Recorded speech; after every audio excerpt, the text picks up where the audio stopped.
Okay, very good. My name is Mark Kramer. I chair the Sakharov seminars on human rights here at Harvard. And I am very pleased on today's session to be talking about a depressing topic that has arisen in Russia over the last 14 months in conjunction with the war, return of Soviet-style repression in Russia.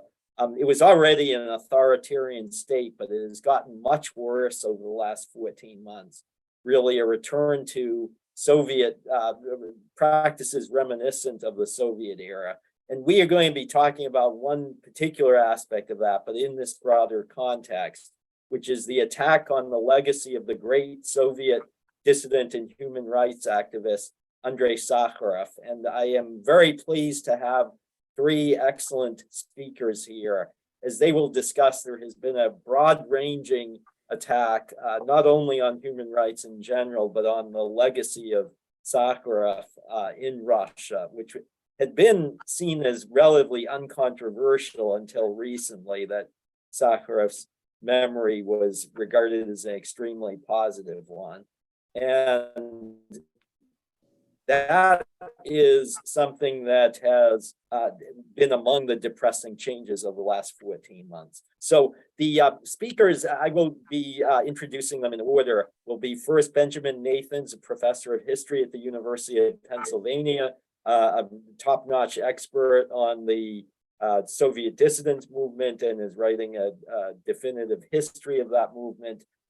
Next will be Tatiana Yankelevich, the stepdaughter of Andrei Sakharov, the daughter of Yelena Bonner, the longtime companion and wife of Andrei Sakharov and the co-fighter in the Soviet dissident and human rights movement in the Soviet Union, who was at Harvard, who spoke at Harvard, and both Andrei Sakharov and Yelena Bonner were at Harvard in 1989, and Yelena Bonner was here subsequently in 2010. So the links between Harvard and the Davis Center with Sakharov and Yelena Bonner are very palpable. And then third will be Joshua Rubenstein, former New England director of Amnesty International, who campaigned for many years on behalf of human rights in the Soviet Union and wrote books about the Soviet human rights movement.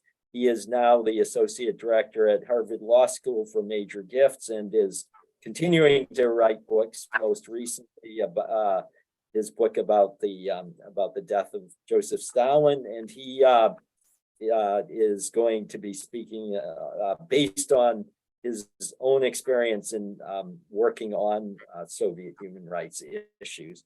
I'm sorry, Nadia Boyajieva, who has a conflicting appointment, but I do know what she was going to be speaking about. If she makes it at the end, then I will let her speak about it. Otherwise, I will briefly convey her remarks. And if the internet connection holds up, I will also show portions of a video that depicts the life of Yelena Bonner and Andrei Sakharov, called Comrade in Arms, that is available on the internet, but I want to show a brief clip of it. So with that, let me turn it over to Ben Nathans. Ben. Thank you, Mark. Thank you for the kind invitation to join this panel, and I'm delighted to be here together with my friends and colleagues, Josh Rubenstein and Tatiana Yankelevich. I'm going to speak for about 10 to 12 minutes to leave time for everybody else. And I'd like to begin by taking you back to the year 2001, and specifically November 15th, 2001, which was the day Vladimir Putin sat down for an interview with Robert J. Siegel of National Public Radio. Some of you may remember that interview, but I want to refresh your memory by reading you some excerpts from the transcript. Siegel put the following question to Putin, who was at that time 2 years into his first term as president of the Russian Federation. He asked, "What influence do you believe Andrei Sakharov and other human rights advocates and their supporters in the West had on the course of Soviet and Russian history?" And Putin's answer was as follows: I think they had a crucial impact. It was a fundamental impact on Russian history. At different periods, certain periods in time in the life of any nation, there will be people who turn on the light, if you will, and they show a path for the nation to follow. There's no doubt that Andrei Sakharov was one of those people who turned on a light. Siegel, a visionary for the Russians? Putin, yes, exactly, a visionary. And also someone who is able to not only see the future, but to express his thoughts and to do so without any fear. That is very important. Siegel, does it disturb you that human rights groups that supported Sakharov in his day now criticize you for the Russian army's behavior in Chechnya or for restrictions on the press? Putin, no, it doesn't bother me. I think that people who criticize the authorities, there should always be such people who criticize the authorities. At the end of the day, it's good for a regime, for the authorities to have this kind of people, because what these people are trying to do is cast light on a problem from every single perspective, including from a perspective that the authorities themselves may fail to notice, because the authorities are busy dealing with the daily challenges of everyday life, and they may not see a certain aspect of the problem. End quote. That was Putin in November of 2001. It's easy to dismiss his words as those of a politician who's telling his audience, in this case, the Western listening public, what they want to hear. It's easy to dismiss his remarks as yet another symptom of the cynicism of a man who built his entire career in the KGB, that is, in the organization that bore the primary responsibility for the repression of Andrei Sakharov and other rights defenders in the Soviet Union. What I'd like to suggest, though, today is that the real problem is not Putin. The real problem is not Putin's suppression of the institutional legacy of Andrei Sakharov in the Soviet Union. And by that, I mean the Sakharov Center in Moscow, but also human rights organizations like Memorial, with its branches or its former branches in over 50 Russian cities. The real problem, it seems to me, is that the Russian population itself has tolerated the suppression of these institutions and of the ideas that they were attempting to embody.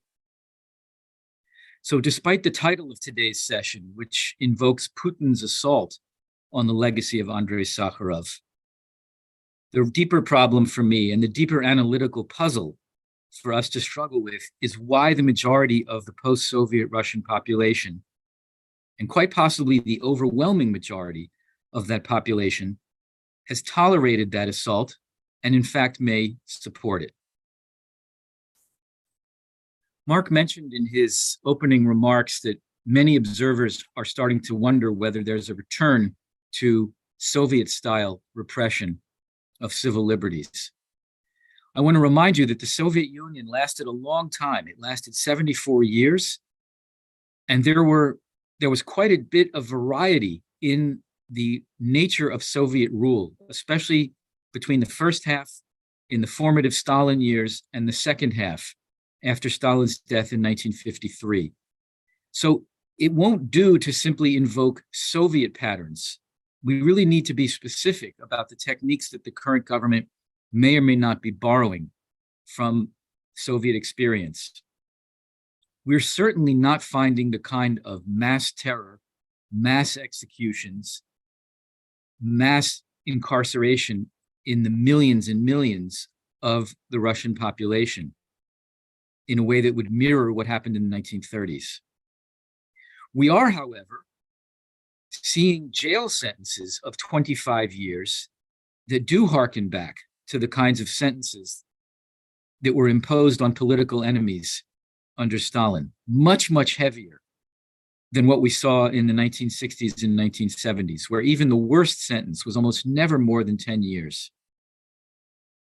We're also seeing an attempt to manipulate the legal system to create the impression of an actual legal procedure in the prosecution of perceived or real opponents of Putin's policies. That very much harkens back to the 1970s, an attempt to paint an image of Russia as a country with a genuine legal system, with lawyers, with the constitution, with courts, with appeals, all of the trappings of an independent judiciary, but none of the realities. To me, though, the most important legacy of the Soviet system in today's Russia is not the length of jail sentences, is not the attempt to manipulate the legal system. It's rather the long ingrained habits of both political cynicism and political gullibility on the part of the population at large. The most devastating legacy of the Soviet period, of those 74 years, in my mind, consists of the fact that we have an overwhelmingly anemic, politically anemic Russian population today. Since this seminar is being hosted by Harvard, I can't help but bring in a quotation from the late, prolific, and influential Harvard historian of Russian and Soviet history, Richard Pipes, who once wrote, and here I'm quoting, "The lives of the great majority of Russians are uncommonly personal, which makes them excellent friends and poor citizens." The lives of the great majority of Russian citizens are uncommonly personal, making them excellent friends and poor citizens. What did he mean by that? I think what he meant was that the personalization of human relations, which any visitor from the West can't help but be struck by there, the intensity of adult friendships in Russian life, is accompanied by a public sphere in which power and civic relations is also characterized by intense personal bonds, including a highly personalized form of executive power, currently in the form of Vladimir Putin. Anybody who spent time reading about Russia, thinking about Russia, knows that this tradition of highly personalized forms of power goes way back, even before 1917. It seems to me, though, that what we're witnessing today in this horrific war, a war of choice waged by Russia against Ukraine, are the consequences of not having a less personalized form of power, of not having a form of power which is subject to real institutional constraints on what the leadership can and cannot do, and which includes a punitive apparatus for violating laws on the power of the executive. Russia has in place a very fine constitution. The Soviet Union also had in place a rather good constitution with impressive language safeguarding fundamental civil liberties, freedom of speech, freedom of the press, freedom of assembly, along with the various social and economic rights that the Soviet Union pioneered. The problem with Russia today, as with the Soviet Union, is that those rights have never been made real by being accompanied by popular mobilization. I know of no example in history when legal rights on paper enacted themselves. They never do. Even with the best of intentions, formal rights enshrined in constitutions require episodes of popular mobilization to make them real. And this is what has been lacking in Soviet and Russian history for the past century. We can speculate until we're blue in the face about what alternatives to Putin there might be, or what kind of Russia might come after Putin. And there will be a Russia after Putin. The biological principle of leadership succession has never been suspended, and it's going to apply sooner or later in the case of Putin. But until Russia develops popular engagement in politics and the kind of popular mobilization that makes civil and human rights real, there will not be the kind of constraints on executive power that could have prevented the war against Ukraine. I don't want to be naive about this. Systems that have popular constraints on power and institutional constraints have occasionally engaged in reckless and catastrophic wars. I think that applies to the American war against Vietnam, I think that applies to the American invasion of Iraq. So democracy in itself, institutional constraints are no guarantee that such wars and other similar abuses will not happen. But I do believe that without those constraints, there is almost no hope of preventing the kind of catastrophic decisions that Russia is now suffering from. Obviously, the price being paid by Russia right now is incomparable with the price being paid by Ukraine. But make no mistake, Russian society in the future is going to bear an enormous price for having allowed Putin to make this decision and for having failed to resist the many, many, many steps that preceded this decision and that paved the way for it. Among those were the assault year after year on institutions such as the Sakharov Center and Memorial in Russia. And I'm only naming those two because they're the most famous, but they stand for a much larger ensemble of civil society institutions. No one can claim that they didn't see the liquidation of these groups coming. It was being prepared for over a decade in plain sight. In fact, through the legal institutions of Russia themselves, through the courts and through administrative decrees.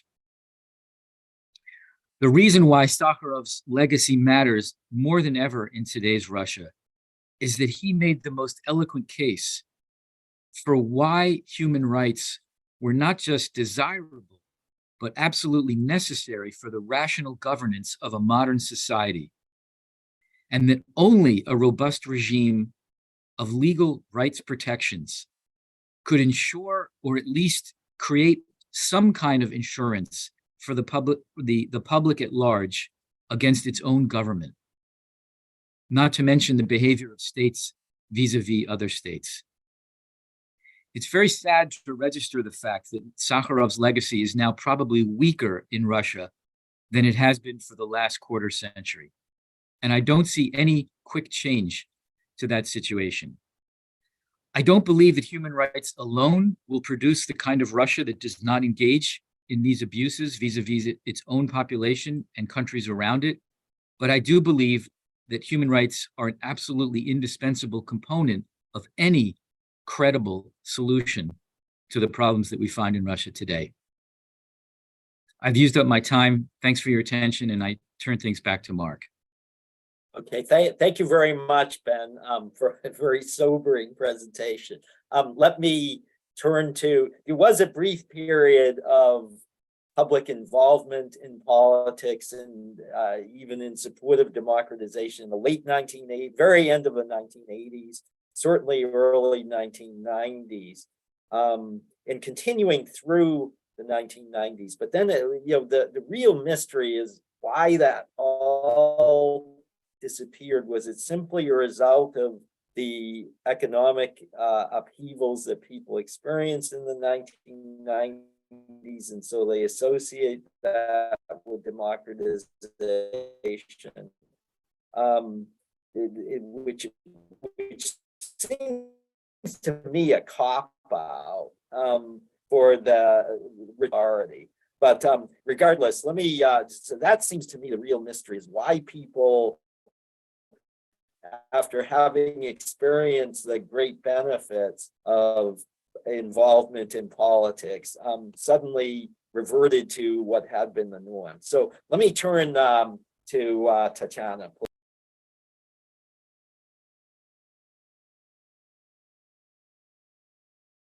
Tatiana, you're muted, I think, if you can unmute. Okay. I have just unmuted. Well, thank you, Mark, for putting this seminar together in the centennial year of my mother's birth. And it is a very bitter period for her legacy. And I want to say a few words about that. After Andrei Sakharov died in 1989, she devoted herself to the preservation of his legacy and of his memory. And it is really hard and heartbreaking to see how everything that she has created after him, but for him, is being now devastated and destroyed. And I'm speaking not only of the Sakharov Center, but of the acts of Russian government that go against everything that Sakharov stood for and everything that she has warned against. And I want to quote from some of her remarks back in 2007, when she said, when she warned against the growth of a strong nationalist idea, as well as the idea of Russian Orthodoxy as a state church. She said, authoritarianism, orthodoxy, populism, not even focused on the people, but on ethnic Russians. This formula, which is being more and more broadly adopted by the powers that be, seems to me a very frightening direction for my country. A large part of the population is unhappy about it. But when push comes to shove, even most of those people will not vote for the opposition, but for Putin and United Russia, because they have been persuaded that the rise in prosperity today is the merit of Putin and United Russia. And I couldn't agree more with what Ben just said. And kind of, I decry the lack of civic sensibility, the lack of understanding of civic duty in most of my former compatriots. I want to say just a little bit of the background of what was happening in the recent years with the Sakharov Center. As many or some of our audience knows, there was an official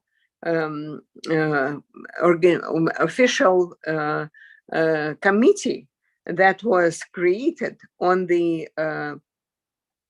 instructions from Vladimir Putin to celebrate Sakharov's 100th birthday. But most of the things that were planned were not funded for fear of association with Sakharov's name on the part of Russian industrialists, oligarchs, and such, even in spite of the written decree or instruction from Putin. In hindsight, I'm happy about it, because it would have been a travesty of everything that Sakharov stood for and what he had defended his entire conscious life, to have for example, a monument, a memorial for Sakharov in today's Moscow. Fortunately, that did not happen. There were some good things that came around that time. There were publications, and I wanted to show you some of them. Some of them I'm not able to show because they're incredibly weighty. One is Sakharov and Vlast, that Boris Altshula put together, which was a very interesting publication even for me, who knows a lot of, who almost by heart of Sakharov's memoirs and other reminiscences about Sakharov. But Boris, who is a very close associate and friend basically from his childhood with Andrei Dmitrievich, managed to pull together a wonderful compendium of memoirs from people from many different walks of life who worked with Andrei Dmitrievich very closely. And this filled in some gaps for me. And I found this publication extremely interesting. Now, there was another, and this book also came in English, which I hope that Harvard and University of Pennsylvania libraries will purchase. And this one is Sakharov and Power, which is identical, almost identical. Not a great translation, but still something. And finally, there was a huge volume, over 800 pages long, and extremely weighty, that was published by it's called it actually was published by the committee to organize the events devoted to 100th anniversary of the birth of Andrei Dmitrievich Sakharov. And it was published in 2022, a year later, or shortly after Andrei Dmitrievich's 100th birthday. And it's a remarkable book, very heavy, and I hope that there will be a way to get it over into the libraries of your respective universities. And I want to end with one more book. End my show of books here. The book that came out much earlier and that was devoted to my mother. But as you can see, there is a wonderful picture of her with Andrei Dmitrievich in Moscow apartment long before the exile in 1974. And this was published by AST in Moscow in 2021, I think. And it's a compendium of memoirs about my mother of very different people. Some that knew her for a long time, very few of them are still around. Also, it contains the collection of poems that I have put together to kind of pay tribute to her love of literature, and especially love and knowledge of poetry. And it also has excerpts from her own writings, Mothers and Daughters and Alone Together, and Andrei Dmitrievich's writings devoted to her. In which parts of his memoirs in which he writes about her.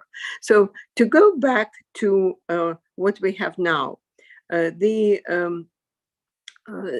was at Sakharov Center around my mother's 100th birthday, there was the last gathering open to public, which lasted for about 3 hours, and the entire hall of Sakharov Museum was so full that some people stood by the walls for the entire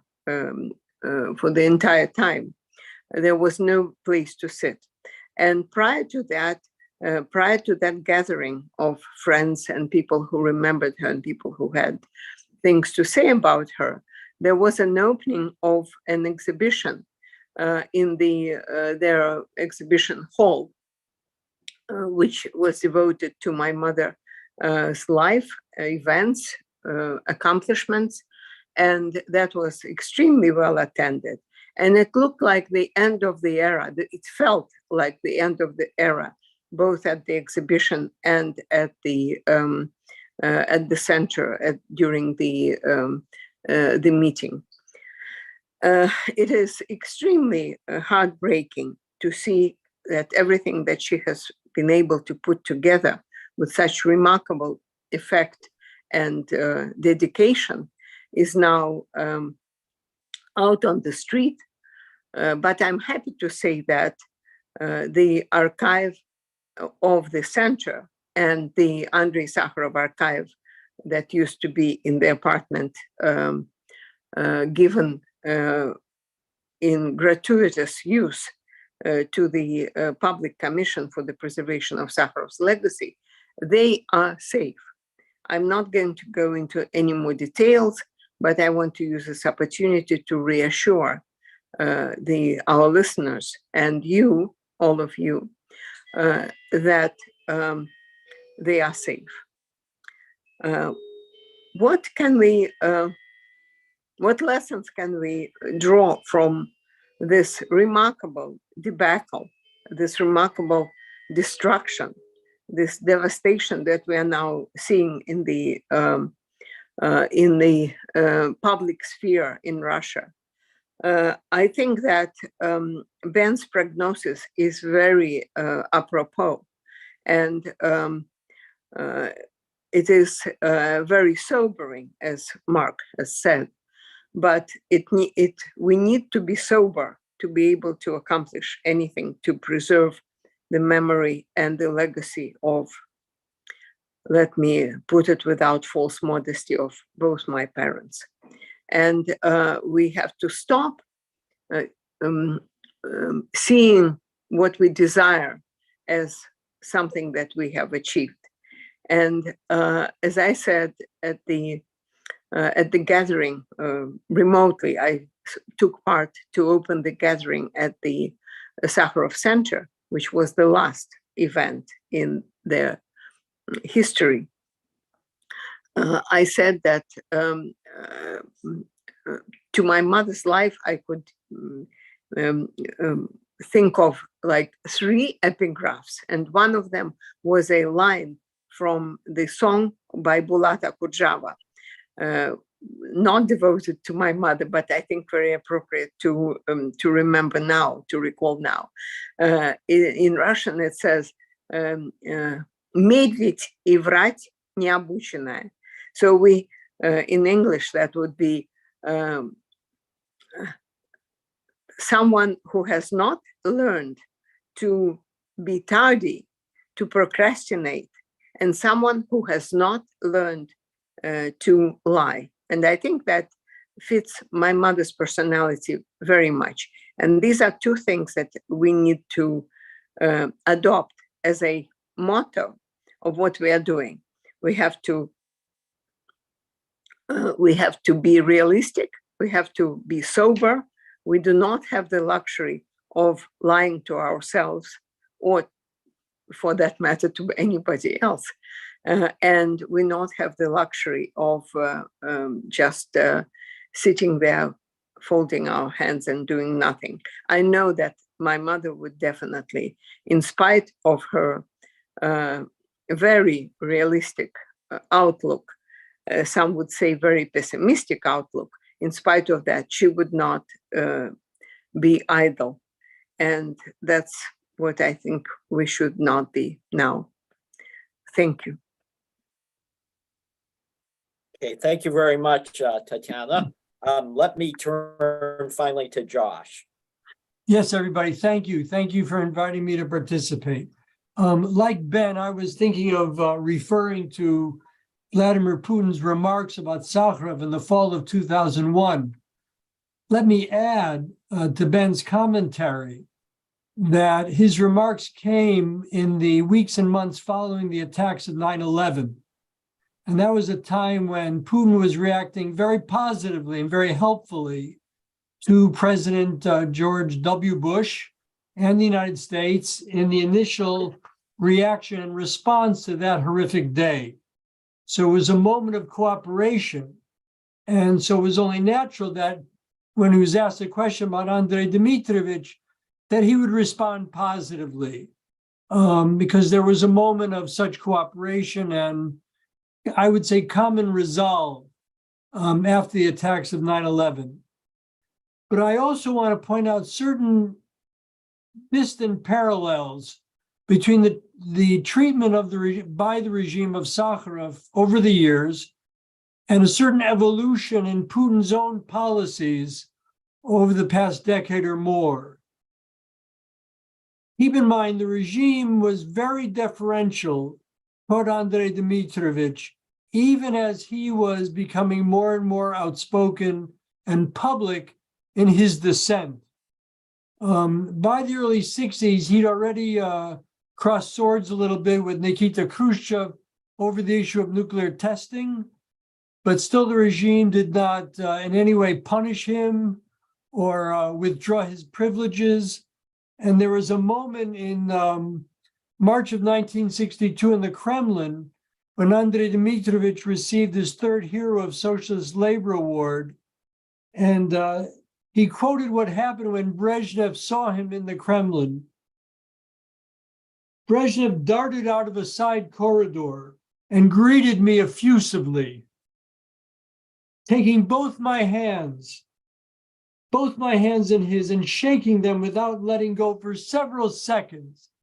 You can just see how Brezhnev was so grateful to Sakharov for giving them the power that he gave them by designing the hydrogen bomb and other nuclear weapons. So they were in awe of Sakharov. And later on, after Brezhnev came to power in 1965, he tried to encourage Sakharov to join the Communist Party. And knowing of Sakharov's misgivings about Kremlin policies, Brezhnev told a colleague that Sakharov has some doubts and inner conflicts. We ought to try to understand and do all we can to help him. Whatever action Brezhnev authorized, it did not assuage Sakharov's doubts. Now, the regime continued to behave and with a certain degree of patience towards Sakharov.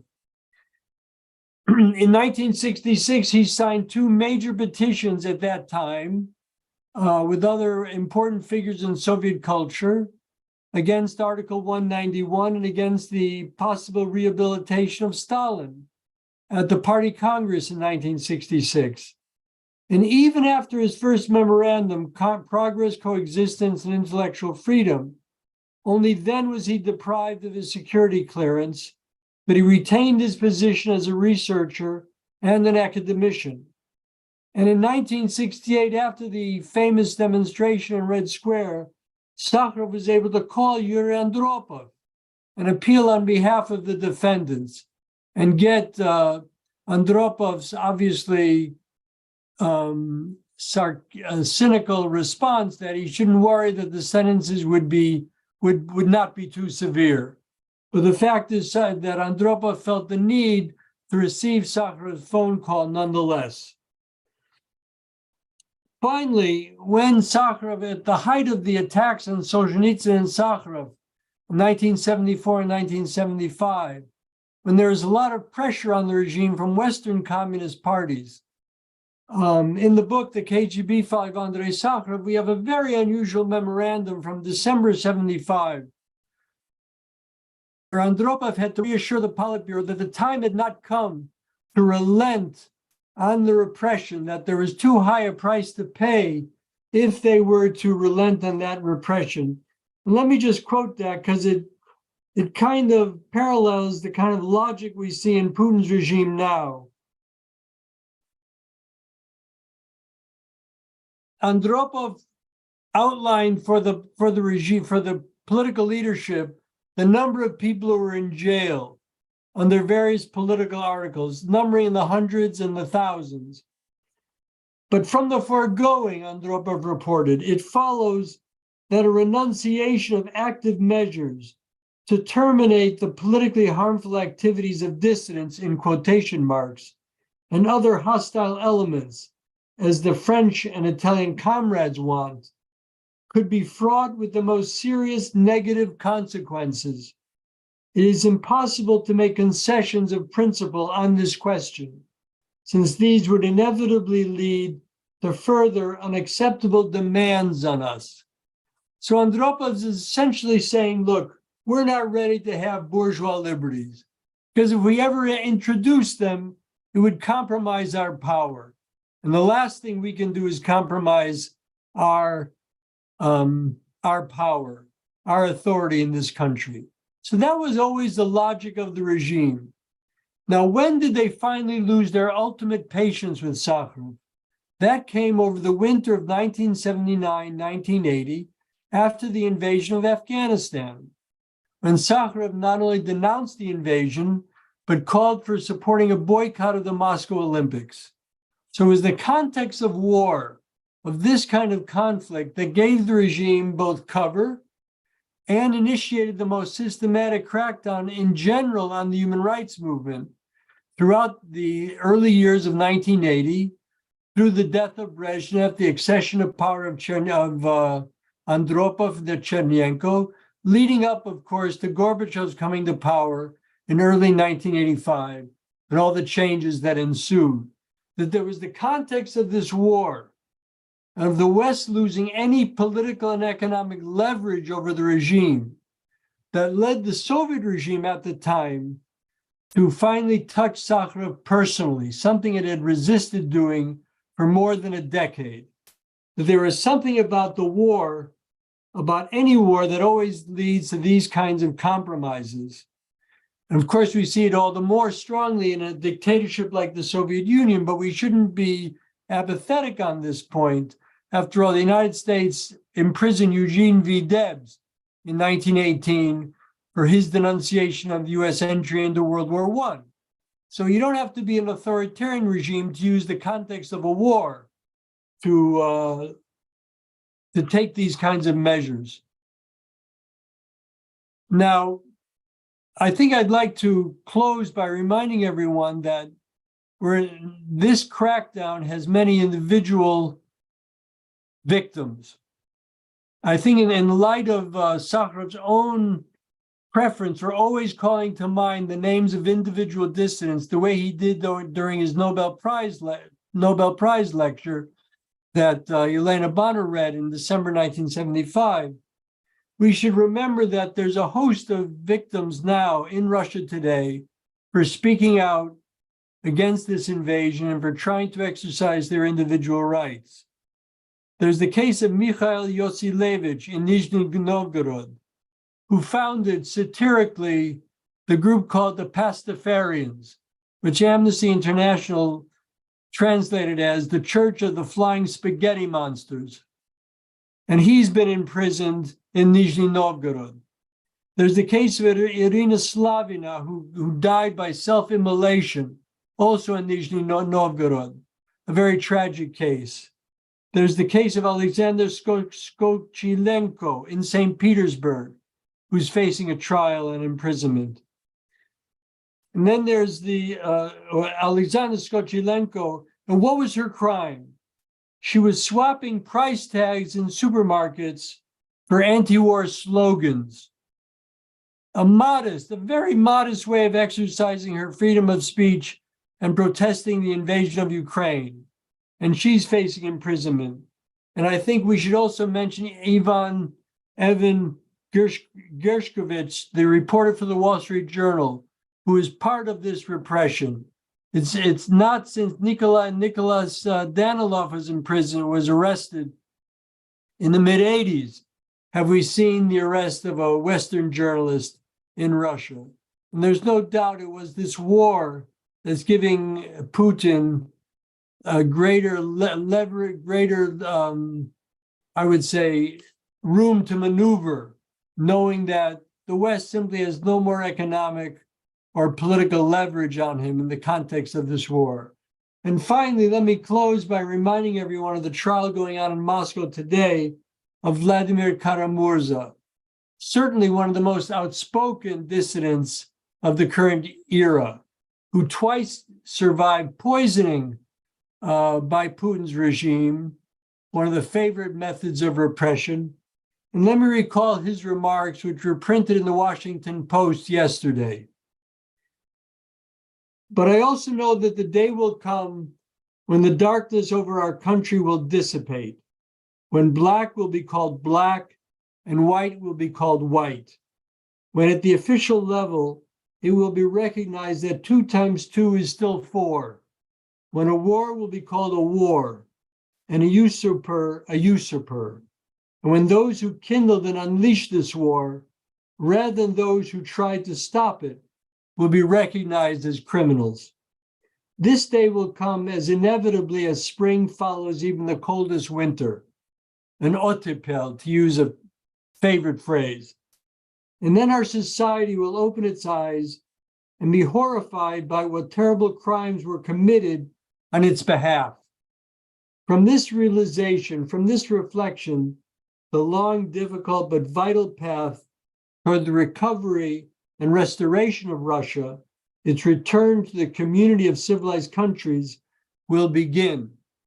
So I'm happy to close on, and unfortunately, the need to close with the words of Vladimir Karamurza, with remembering the fate of Alexei Navalny. And we should always keep in mind these individual victims, I think, in the spirit that Andrei Dmitrovich always brought to his defense of human rights. Thank you. Thank you very much, Josh. Let me say that I applaud Vladimir Karamurza for his courage and for the eloquent words you just read. The great memoirist of the Soviet era, Nadezhda Mandelstam, the widow of Osip Mandelstam, the great poet who died in Stalin's Gulag. She wrote 2 volumes of her memoirs. In Russian, they were just Vоспоминания and Вторая книга. But in the English translation, they were translated as Hope Against Hope, which was a memoir really of the Stalin period, and but also expressed somewhat optimistic view of what might come. In the second book that I think was, and it's a play on her name, Nadezhda, which is hope in Russian. But the second one was called Hope Abandoned, and I think it accurately conveyed that in the second volume of her memoirs, she had expressed a much more pessimistic and almost how should I put it? One that had given up all hope, and she did in that book have the saying, "In Russia, all paths lead to disaster," and I fear that that may be the case. That as much as I would like to believe what Vladimir Karamurza says there, I'm not as hopeful, I think, as he is. But let me, Nadia Boyajieva, not Nadezhda, as it's often called in Russia, but Nadia was also supposed to be taking part today, but had a conflicting appointment with a academic council meeting in Bulgaria that she, but I know about that.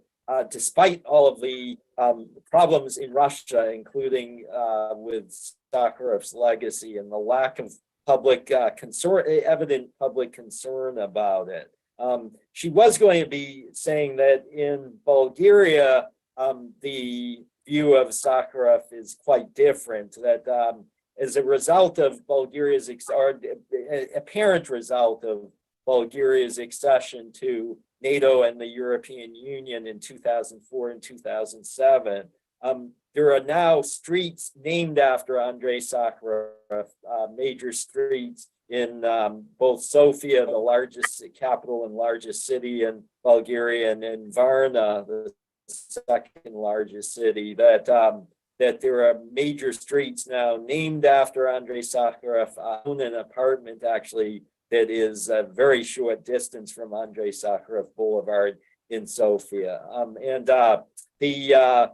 But more generally, that the sentiment towards Sakharov is there, a country that has also known overweening deference to state authority over the years and has also had its own problems with human rights, especially during the communist period, but even for a while into the post-communist period, that there are now, there's a more or less democratic system in which free elections are held, power changes hands, people don't know the results of the elections in advance. That's been very evident over the last 2 years when there have been 5 elections already held. There'll probably be a 6th coming soon. And part of the problem is that there has not been, because the elections are free and fair, is that people choose multiple parties and there is no coalition that a stable coalition that emerges from them. Now that might seem like something that a lot of people would want to avoid, but it actually, in my view, is a sign of progress in Bulgaria that, and I think in Nadia's view, that there actually can be competing competitive elections that are held and people do get to choose the type of party that they want, even though there aren't particularly good parties to choose from. But the major thing is that even though Sakharov's legacy may be under assault and there might not be the support for it that one would hope for in Russia, is that elsewhere, including in a country that has long been known as having a pro-Russian sentiment, there is a very different view of that.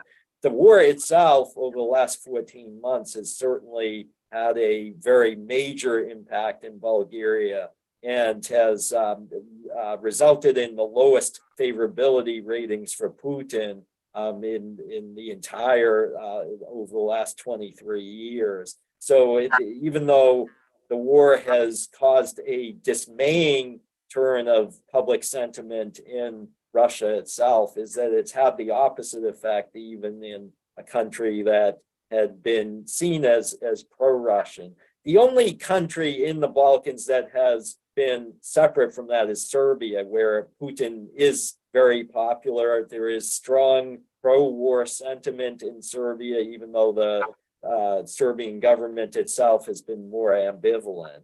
But it has not supported the war, but has also not supported the sanctions and has been generally supportive of Putin himself. But just to say that even though all of the problems with the public involvement that Ben I think very accurately highlighted, that there has been a very different impact of it elsewhere. The one thing also that I will say, and this is not what Nadia was going to convey, but is to say that what is troubling for me is that there have been, there've probably been at least 700,000 Russians who have left Russia over the last 14 months. But as Putin sees it, they were what he describes as scum and national traitors. He began using that language in 2014 in his speech announcing the annexation of Crimea, which was the start of the current war. In that speech, he referred to national traitors, those who criticized him or who had questioned the annexation of Crimea. But that rhetoric has become so much more acute and venomous over the last 14 months, where you get not only Putin himself, but particularly those around him, toadies around him, like Dmitry Medvedev, who speak openly genocidal rhetoric and denouncing not only Ukrainians, but also what they regard as internal enemies, those who somehow question the war. So it's once again an example of how the war itself has created a climate in Russia that is to mobilize on behalf of human rights and democratization. In the context of this war, it's extremely difficult to see how that would come about. And that's where I think that, unfortunately, is very different from the Gorbachev period.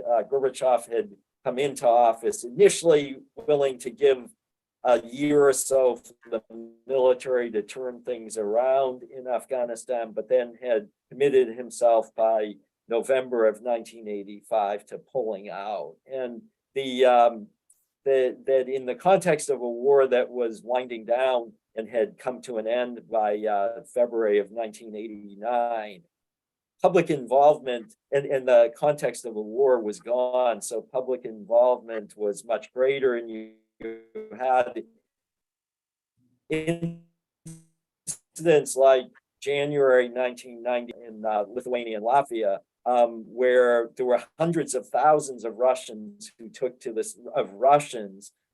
streets in Moscow protesting that crackdown. It's inconceivable nowadays that there could be anything remotely parallel to that. And that's where I really, thinking back to Nadezhda Mandelstam's memoirs, I think I'm more in line now with the second book, that it was that period in Soviet Russian history in the very end of the final few years and into the early years of the Russian Federation, in which the public did seem to want to be involved in democratization and greater freedom. But what has happened over the last 23 years, and particularly over the last, was just an aberration that is gone, if not permanently, for a very long time. So with that, let me please, I'm going to give each of the participants a chance to respond to others, the comments of others. So please, I'll start with Josh because he has his hand up. Please, Yeah, Josh. Mark, just to quickly respond to your final remark. After all, there were the famous Bolotna demonstrations protesting the elections in, what was that, 2011, where it was quite large, hundreds of thousands of people. And it was clearly a response to 2012 for repression. those. The initial protests were in December of 2011, but then the Bolotnaya protests were in the spring of 2012. Yeah, but that really shook Putin. And he was very unhappy with that. So it shows there were people ready by large numbers to come out in the streets to protest the way the elections were held and to call for democratization. So I think, repression works. Yeah, I mean, again, please, Tatiana. Well, I just want to comment on what was just said. And while I agree with Josh that these manifestations were very numerous and a lot of people joined them in the fall of 2011, they were very short-lived. And I wonder if the kind of civic stamina is I remember wondering if the civic stamina is there because they were not even comparable to, for example, the sustained effort of the late 1980s and the early 1990s. What you were talking about reminded me, what Mark said, and you too, Josh, reminded me of the march in early 1990, shortly after Sakharov passed away, the march in Moscow that brought out tens of thousands of people to protest to insist on the repeal of Article 6 of Soviet Constitution, which legitimized Communist Party monopoly on power. So there was definitely a very different time then. And what happened in the decade after that is not for me to analyze. But I want to say that ever since Putin came to power, in spite of what he said, as late as 2014, around the time of annexation of Crimea, he was still saying kind of benevolent things, including to Mustafa Dzhemiliev, the leader of Crimean Tatar nation. It doesn't take much for him to tell a lie. And that's why, I'm so afraid of us buying into those lies. And he definitely doesn't mean what he says. But I'm sorry, I'm rambling a little bit, but I want to say that these protests were much more powerful in the late 1980s and even in the early 1990s. But the propaganda that Putin has instituted, that Mark mentioned, I think, was so overwhelming in the last 10 years, and especially in the last 5 years, that I think that people are suffering from the complete, removal with reality, with the crazy ideas that were instilled in the heads by the propaganda machine that Putin has created. I remember my mother speaking in the early 2001, and she was listened to here in the United States with amazement. Why would she predict such horrible things? But she felt that there is in Putin a person who will consistently destroy civic institutions, grassroots movement would be stopped. And that's exactly what happened. And she was warning against fascization or Nazification of the society. And that's what happened in the following years. I will stop here. I have a Ben? few thoughts, yeah, about all of your comments. As impressive as the demonstrations in the winter of 2011, 2012 were, and they did bring tens of thousands of people out onto the streets multiple times to protest against perceived corruption in the parliamentary elections that had happened in December of 2011. As impressive as they are, the numbers involved as a percentage of the population of Moscow are quite modest, and the numbers taken in aggregate across the Russian Federation of the total Russian Federation's population are extremely modest. If you compare those demonstrations, for example, with the ones that have been happening in Israel over the last several weeks, and look at the proportion of the population that has gone out on the street, the ones in Russia in 2011 don't look that impressive. If you go inside those demonstrations, which especially the sociologist Misha Gabovich did in his study of protests under Putin, what he found was a consistent reluctance to organize around any positive political program other than a protest against corrupt elections. It's not that they tried and failed to come to a consensus about an actual political program for change. It's that the majority of protesters were opposed in principle to articulating a political program that said anything beyond the expression of discontent about corrupt elections. And there are so many consistent signs of that skepticism towards politics as such. Let me remind you that when Andrei Dmitrievich himself made the decision to become active in the political life of late perestroika Soviet Union, when he decided to run as a candidate for the Congress of People's Deputies, he encountered enormous resistance among the dissidents themselves, whose argument was, if you stick your fingers in political life, you will come out a dirty person. You will be morally contaminated by becoming politically engaged. In his memoirs, Gorbachev wrote that no significant reform activity could ever happen in the Soviet Union outside the context of the political party. He firmly believes that not only the only legitimate, but the only effective avenue of real reform was within the party. In other words, what he himself was doing. And I've heard so many anecdotal statements by late Soviet citizens, by Russian citizens, that politics is a dirty business, and the goal in life is to not get dirty, is to keep yourself morally uncontaminated by remaining aloof from politics. And I'm talking about very upstanding people, very well-read, knowledgeable, highly intelligent people who have expressed this notion that politics is grazny. That's the term.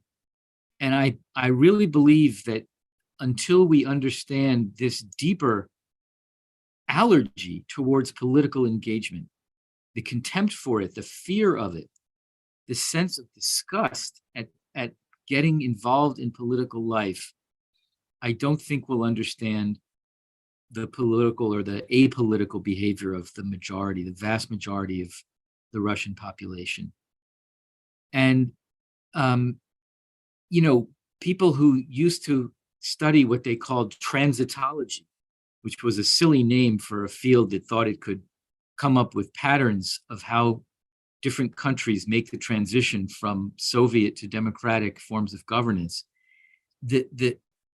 For me, the most useful conclusion of the transitologists was to point out that Russia, post-Soviet Russia, never really developed serious political parties as mechanisms for aggregating public opinion and public interests. It's one of the fundamental building blocks of democratic political life that the population aggregates itself into parties. Sometimes there are only two serious parties, as in the United States. Sometimes there are half a dozen, as in the case of European countries, most European countries. But for virtually the entire 30 plus years of post-Soviet Russia's existence, the only institutionally significant party is the Communist Party, which is riding on inherited capital from the Soviet era. Единая Россия is a nominal party organized around a single leader figure, a single candidate, year after year after year, namely Vladimir Putin. And no other institutionally weighty parties have emerged. That's an astonishing fact. And I think it tells us a lot about the political instincts of that population.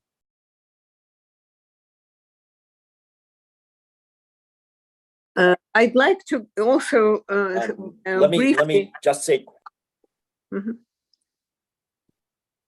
Tatiana, go ahead. Okay, I just wanted to very briefly touch upon the issue of individuals and defending specific individual cases of the persecuted, and to give a little bit of background. Not only Andrei Dmitrievich never missed an opportunity to bring his beliefs and individual names in his encounters with Soviet officials, even other than the ones that he had himself started. Like, for example, when he would call Andropov. I remember the name of U.V. Andropov in the telephone book that he would open to call him. And that happened several times while I was still there. But also when he was summoned to the prosecutors twice to be given warnings, including the last one when he was taken to the military airport and flown into internal exile at Gorky. He never failed to bring up the names of the people that he was concerned about. And these were political prisoners and other cases of political persecution. He, as we all know, he had a list of about 120 names in his Nobel lecture. He had a list to give to Gorbachev. He was working on a list to give to Gorbachev of just about 14 or under 20 names the day after he returned from exile in Gorky. He brought up Marchenko and political prisoners in his conversation with Gorbachev on the telephone on December 15, 1986, almost exactly to the day 3 years before he passed away. And he then was working, and I was a witness of that. He was working on a list of political prisoners to give to Gorbachev at a meeting of the fairly short-lived Foundation for the Development and Preservation or Survival of Mankind, of Humanity, sorry.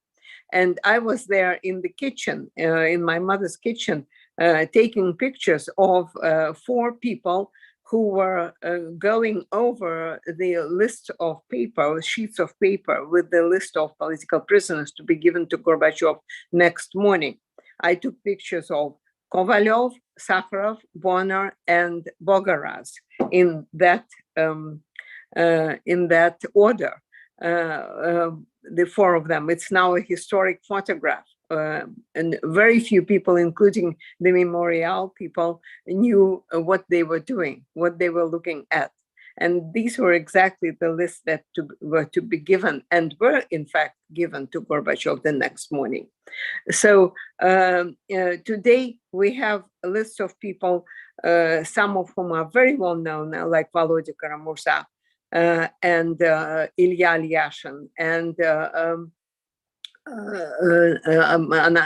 Alexei Navalny.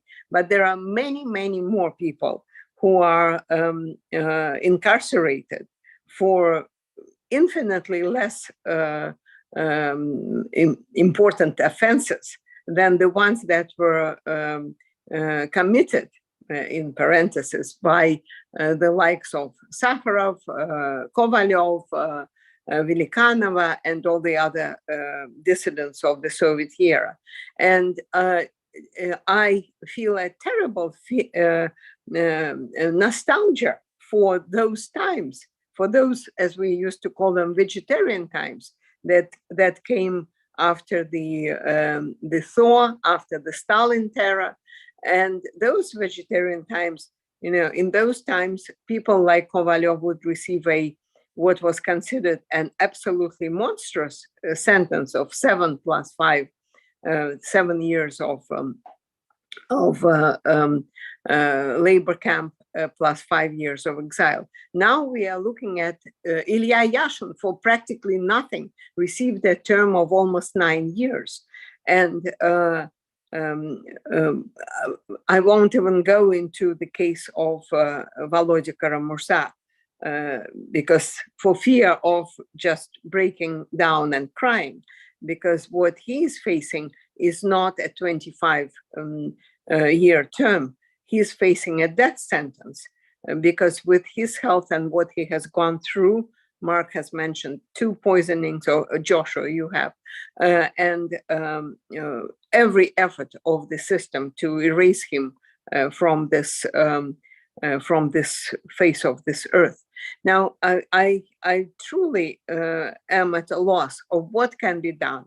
In fact, yesterday I have sent a draft of a letter, an op-ed letter, to Bob Kaiser, who is now retired and getting on, and so forth, for him to look at and to perhaps hear his advice to where to submit it.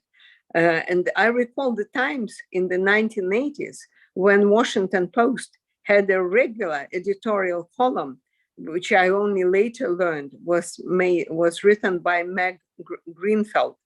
And that column served to focus the attention of the public, to focus the attention of our elected officials on the case of Sakharov.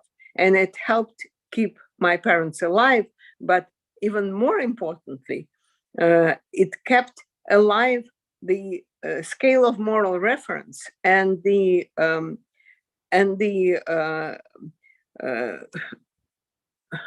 I'm at a loss for words, and remind us what are the important priorities in our life. And I wonder if there are such lists. I know there are many mentions of Gershkovich, of other people in the American press, but where are our lists that are to be given to the heads of states whenever we encounter them, whenever we have a chance, or whenever we have a chance to get the press to turn these lists over to the heads of states and save those lives?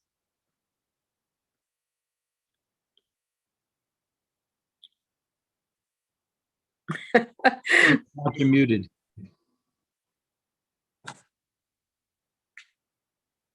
Can't hear you, Mark. You're muted. Let me quickly,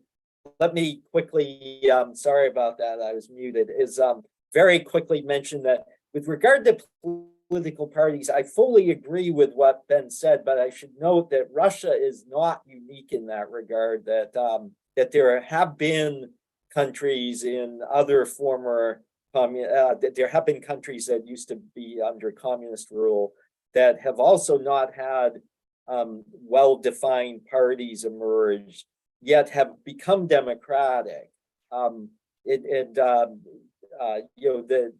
several Central European countries would fall into that category. For example, in the what was Czechoslovakia and then became the Czech Republic when Slovakia and the Czech Republic broke apart, has not had very well-defined parties. And in fact, Václav Havel was a notable figure who refused to be a part of a party. He never joined a party and worked outside it, but he became very much an insider in the political system in the 1990s as president of first Czechoslovakia and then of the Czech Republic.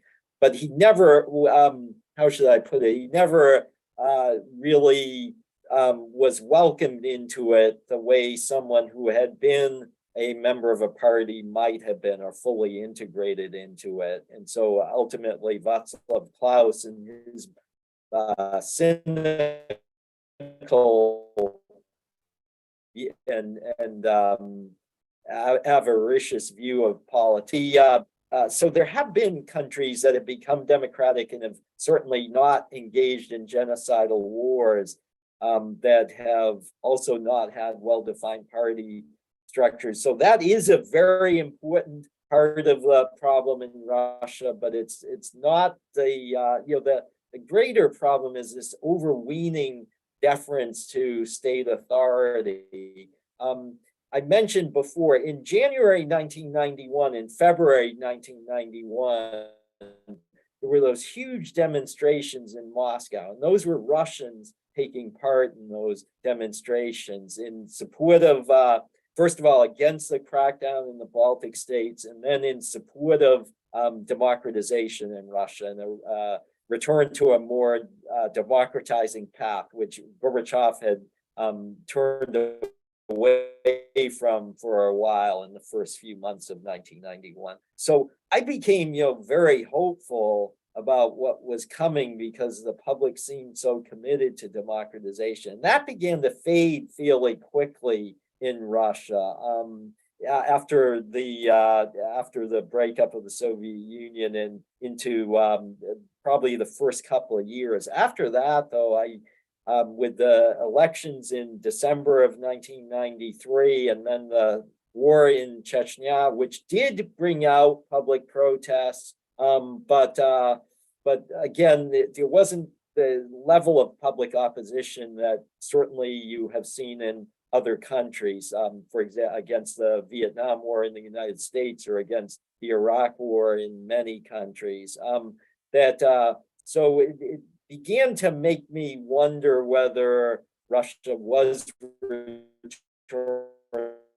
This was long before Putin was on the scene. This was in 1994, 95, 96. And everything that has happened since then makes me wonder why is there this tenacious deference to state authority that is partly driven by Putin's popularity, but there seems to be something more to it. And I agree that political parties perhaps would mitigate that if they existed, but I think it's something more than that. So let me, Josh, I know I wanted to say something. Unfortunately, I had frozen. Oh, you didn't? Okay. So Ben, please. Well, I think my moment of awakening about the shallowness of public engagement in political life came a couple of years before yours. I spent the year from fall 91 to summer 92 living in, well, the country was called the Soviet Union when I got there, and it was Russia when I left.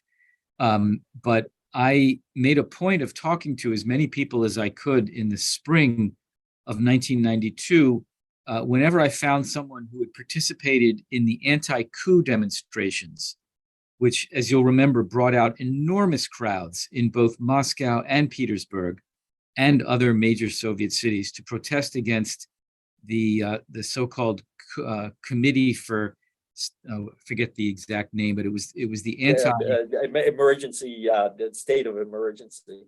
The Committee for the State of Emergency. ГКЧП. Государственный комитет чрезвычайного положения. or as they said then, Especially China of Polozhenia. Gadi Komunisti что придумали was the other translation of that acronym. And whenever I met someone who had taken part in the demonstrations of August of 1991, I asked them, why did you do it? How do you feel about it now? And I was shocked that most of the people I spoke to, and there are reasons for this, which I can go into briefly, but most of the people I spoke to in the spring of 92 were already questioning whether they had been on the right side of the barricade. And the reason why I think that's understandable is that the country was in free fall in the spring of 1992. Price controls had been released by Yeltsin in January and February of 92. And I literally watched the population sink into poverty during the first 6 months of 1992. So I don't want to act as if this is a crazy position to have taken, but it was very sobering to hear people who had taken part in the demonstrations question whether they had done the right thing. You can imagine what people who hadn't taken part in the demonstrations were thinking by then. And that to me was a wake-up call, because those were the politically active people who stood up against the coup, and at some risk to their own lives, especially in Moscow where there were tanks on the street, went out to protest the house arrest of Gorbachev in Sochi. And even they, barely a year later, were having significant doubts about whether they had done the right thing.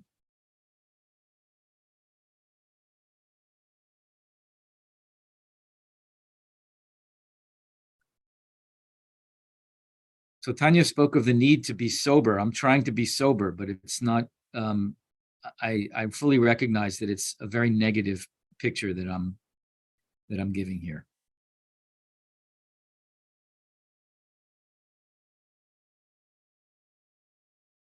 I think people felt deceived. The hardships in 1992 were the consequence of the breakup of the Soviet Union. Please, Tatiana. No, that's fine. I think that people just felt deceived, but then Tatiana? they were. Yes. She's speaking. I know. I was checking if I was on mute. And no, I think that people felt deceived, but later they were deceived even more so, because they were deceived. They were led to believe that those were the horrible years, and the preceding years, the Soviet years, were mythologized to such a degree that an image of the bright past was created, светлое прошлое, not светлое будущее, and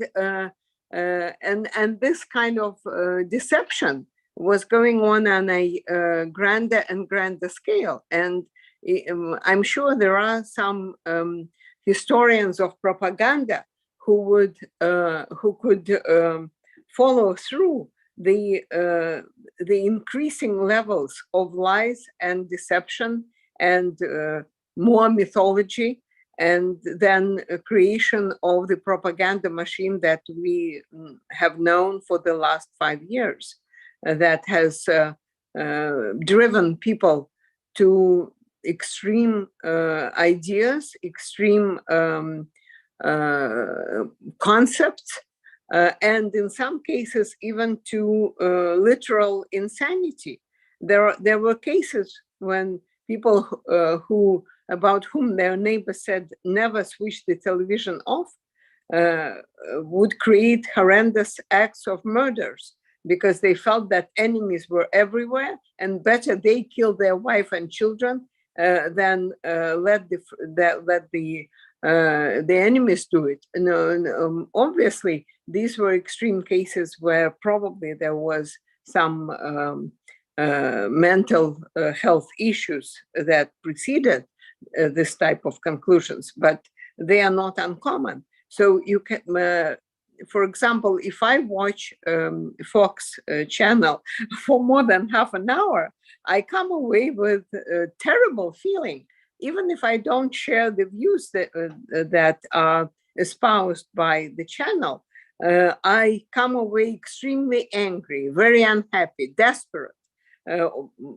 Hopefully not desperate, but I can imagine what people who watch TV all the time. I know families here in the United States that after having retired, sit by the TV with, these are the immigrants from former Soviet Union, with their TV switched on almost 24 hours a day. And they espouse horrendous ideas after having been exposed to that type of propaganda. Let me just say briefly, there was with the post-Soviet period emerging, you had honest polling, the Levada Center, for example. And in '94, there was a poll that the most popular figures were Sakharov and Solzhenitsyn. And the least popular were Gorbachev and Stalin. So these, you get these paradoxical results. But of course, over the years, as a result of propaganda by Putin, Stalin has a resurgence of interest, resurgence of popularity in these polls. And probably people have forgotten what Sakharov stood for, what Solzhenitsyn stood for. And so their names don't evoke the same kind of reverence. I want to just mention that someone wrote in, Stanislav Stanskich. Yes. Wrote, he wants to mention the remarkable anti-war petition of the Congress of Intelligentsia and Lev Ponomaryov, which more than 1 million Russians signed before the draconian legislation took effect on March 5th, 2022. Thank you. That's an important thing to have be part of the discussion. Thank you.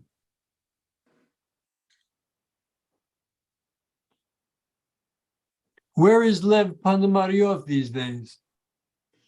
Lev is now in Paris, in exile, and he's creating something, I'm not quite sure of the exact name, but along the lines of Sakharov Institute for Human Rights over there. I don't know how successful he will be, but I have a question, a technical question. Where do we see the questions? I couldn't see Stanislav's question. Or there's oh, I see.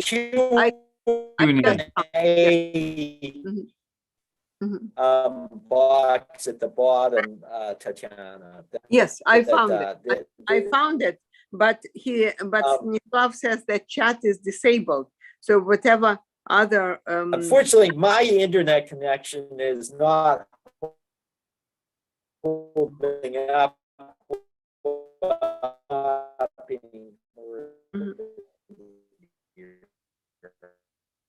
I'm not sure. So I am not on my usual internet connection. I apologize that it's